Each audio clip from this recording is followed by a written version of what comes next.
Ikut toh. Ya, makanya Allah pengen tahu amal siapa yang paling baik. Ustadz Ucai, apa sudah tentu lebih baik daripada bapak ibu?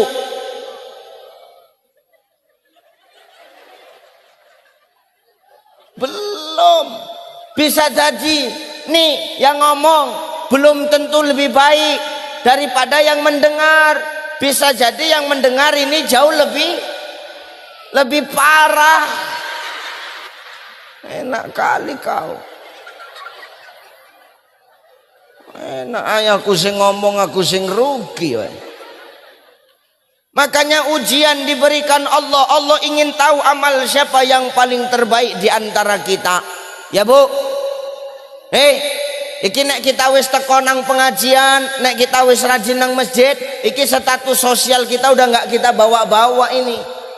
Ini yang dipandang Allah hanya ketakwaan kita. Dan ingat, ketakwaan itu tidak bisa dilihat dari bungkusnya aja. Kita tidak bisa menilai orang itu takwa baik, solehnya itu dari penampilan saja, nggak bisa. Woi, itu Ustadz Ucai orang baik, kata orang. Kata Allah belum tentu. Betul?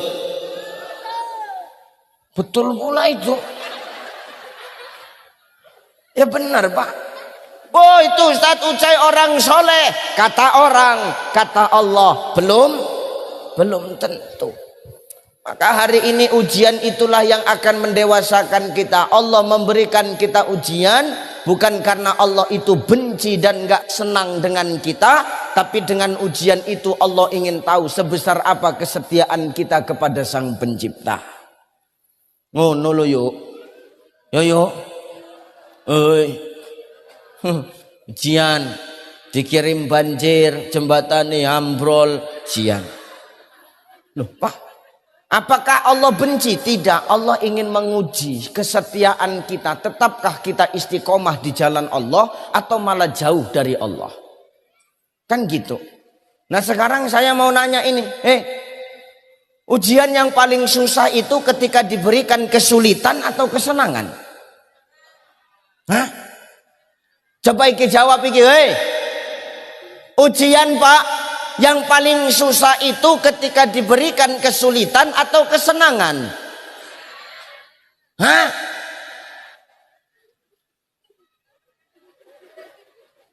Ujian itu paling susah ketika dihadapkan dengan kesulitan atau kesenangan? Kesenangan. Nek ujian pakai kesulitan, ujian ini ketok ngelih keroso, ngelak keroso, sakit keroso, ujian sulit nampak. Diuji kematian, nampak matinya, nampak mayitnya, nampak rasa dukanya, jelas ujiannya. Tapi tidak sedikit orang yang gagal ketika diuji dengan kesenangan. Ya kan? Biyen rada diopo-opo kambek masyarakat cerek rajin teko, nek wis dadi lali. Eneng wong kaya ngono. Wong kono. Enggak wong kene wong kono. Cuman wong kono karo wong kene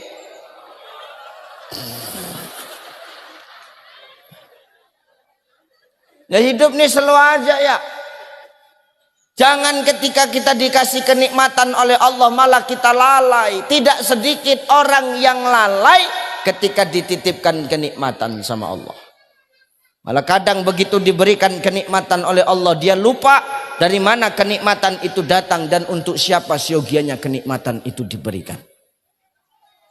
Nggak usah sombong kita dengan kenikmatan. Ini semua titik jabatan, titipan, harta, popularitas, ilmu, wajah yang cantik, wajah yang tampan, titipan. Wajah yang cantik suatu saat ketika temakan umur akan kisut. Ya enggak Mbah? Tekon lambai kia kan Mbah? Ya benar, dulu mbah itu lahir mana kayak gitu. Mbah itu dulu lahir kulitnya kenceng. Biar waktu masih muda, pipine dipejet-pejet koyok lengkong. Asal dipejet balik kan ngono mbah. Coba saya dipejet mbah. Wah, 3 minggu baru mumbul meneh. 3 minggu yuk baru mumbul meneh. Ku pun alon-alon mumbule. Maka hari ini kecantikanmu jangan membuatmu jadi orang yang wajahmu kilat, wajahmu bersihkan karena ada make up, karena ada skincare, betul. Coba rono skincare mlekotek, nggak usah sombong kau. Rupanya agama melarang kita berdandan. Tidak, silahkan agama menyuruh kita untuk berdandan, tapi dandanmu untuk siapa? Untuk siapa? Suami siapa? Suami ini luas pak. Suami orang pun suami juga. Untuk siapa? Suami siapa? Suami sendiri. Makanya kau jangan sombong dengan kecantikanmu, itu titipan. Semakin bertambah umur akan semakin berkurang jatah hidupmu dan akan semakin kisut wajahmu. Ini kalau kau cantik karena skincare nggak usah sombong lah. Muka putih, leher hitam. Makanya kalau pakai skincare sampai leher, jangan muka aja. Muka aja lehernya hitam. Tengok tungkak kaki pecah-pecah. Wuduh, ora paten tenan ya Allah. Ngono nggih sepatu high heels pula iku lho ora pantes tenan lah. Tungkake pecah-pecah kok kemlelet. Ya. Maka wajah cantik itu pun juga titik. Hari ini bibirmu merah, kenapa? Karena ada bincu. Coba nanti hilang gincunya, ireng kaya wong rokok. Pemenenek sariawan benyenyek, ngono model iki amit-amit. Ya. Maka hari ini kita jangan Kenapa? Karena kecantikan itu pun juga ujian. Allah tidak memandang manusia dari bungkusnya, Pak. Ketampanan itu titipan. Jangan kau sombong dengan ketampanan yang diberikan Allah. Kenapa? Itu pun juga ujian. Dan Allah tidak memandang kita dari segi penampilan. Innallaha la yanzuru ila suwarikum wa amwalikum walakin yanzuru ila qulubikum wa a'malikum. Apa kata Nabi? Sesungguhnya Allah itu tidak melihat rupamu, tidak melihat wajahmu, tidak melihat penampilanmu. Kalau orang masuk surga karena wajah, orang masuk surga karena penampilan, orang masuk surga karena cantik, karena ganteng. Iki wong Sido Mulya iki tak pastekno ora ana sing mlebu surga. Ustadz kok gitu ngomongnya? Karena perkara penampilan orang masuk pikir mana yang sing ayu gue, pikir mana yang sing ganteng gue pak. Pak Kades orang melebu pak, angel pak, berat. Kenapa? Yang jadi tolak ukur penampilan wajah. Maka Allah tidak memandang manusia itu masuk ke dalam surga karena wajahnya, karena penampilannya. Tidak, enggak. Kalau masuk surga karena casing, karena penampilan, maaf, kenapa Bilal bin Rabah dimasukkan Allah ke surga? Kalau karena penampilan seharusnya Bilal bin Rabah itu nggak masuk surga. Kalau kita baca biografinya Bilal bin Rabah, ya Allah, wonge buntel, ireng, rambutnya keriting, iya lek, tukang panggul cabe sayur-sayuran nang pajak, Kenapa? Karena dia budak. Tapi maaf, hina dia di dunia, jelek perawakannya. Tapi maaf, Nabi iri dengan Bilal bin Rabah. Kenapa Nabi iri? Terompanya, sendalnya, selopnya sudah terdengar di sorga. Padahal orangnya masih hidup. Orangnya masih hidup, tapi selopnya sudah terdengar di sorga. Selopnya kita wis karuan krungu. Sepatunya Pak Kades, wis seneng nang surga Pak Kades. Bueneng borak des.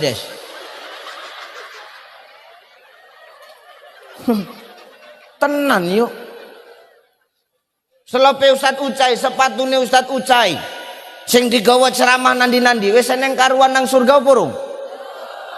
Kok ngerti we?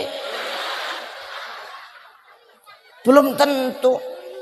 Tapi Bilal bin Rabah yang penampilannya biasa saja, tidak tampan, tapi maaf, terompanya sudah terdengar di surga. Itu artinya apa? Allah tidak melihat penampilan kita. Ya. Iya. Kalau masuk surga karena ganteng, karena cantik, iki wong kene ora ono sing mlebu. Jadi apa sing nang surga Ustaz? Artis-artis lah.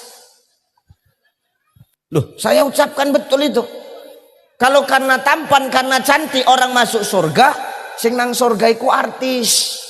Kenapa sing cantik, sing ganteng iku gor artis-artis yuk. Sarukan, Aldebaran, aku angek kali, jijik kali ngono. Masa awak sing ngomong, awak sing ngerugi ya. Ya. Maka artis-artis itu yang masuk, tapi Allah tidak memandang penampi wa amwalikum, dan Allah tidak melihat berapa banyak harta kita. Kalau masuk surga karena harta, maaf, kenapa Korun di neraka? Kenapa Namrud di neraka? Kenapa Fir'aun dihinakan Allah sampai sekarang jasadnya masih utuh, jadi bahan ejekan orang-orang? Makanya hari ini kita hati-hati. Bukan karena harta. Kalau orang masuk surga karena kayanya, orang masuk surga karena hartanya, yang di surga berarti siapa? Pejabat karo konglomerat. Padahal pejabat karo konglomerat tukang ngolah kabeh. Ya benar Pak. Oh enak kali. Tapi Allah tidak memandang banyak harta. Kalau masuk surga karena harta, berarti yang di surga cuman konglomerat sama pejabat Pak, maaf. Kasihan niku. Bakul ndok gulung. Bakul pop es, bakul bakso bakar, nggak kan masuk surga. Kenapa Ustadz? Nggak koyo. Benar apa ya? Makanya Allah nggak mandang harta. Walakin, tetapi yanzuru ila qulubikum wa a'malikum, sing dipandang karo Gusti Allah itu apa? Hati dan perbuatan kita. Nek menungso atine wis apik, maka kelakuane bakal Nek menungso atine resik, kelakuane bakal apik. Nek menungso atine jauh dari penyakit hati, maka kelakuan manusia pun juga akan baik. Kenapa Ustadz? Karena baik buruknya kelakuan manusia tergantung kepada isi hatinya.